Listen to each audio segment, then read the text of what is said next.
Bitcoin surpassing its record high this week, notching a fresh record of 73,000 after a roller coaster week for this volatile digital currency, to say the least. To break down Bitcoin's moves for us, we've got Yahoo Finance's very own Blikre here. Jared, what are you seeing? Well, another record high, and let's look at the price action over the last 5 days.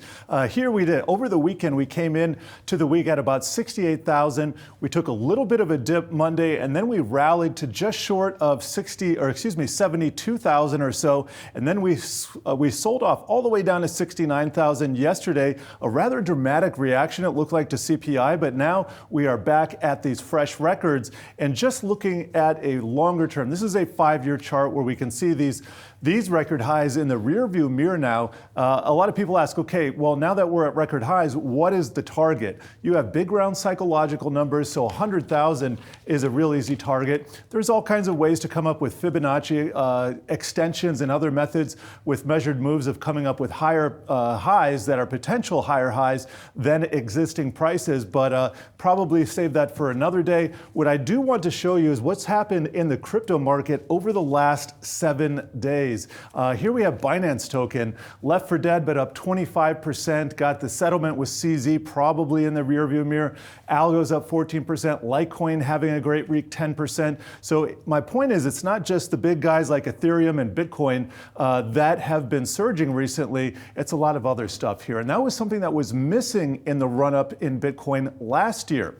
We did not have that broad participation. Now, Ethereum, this is a 5-year chart similar to Bitcoin, but it has not yet taken out these record highs.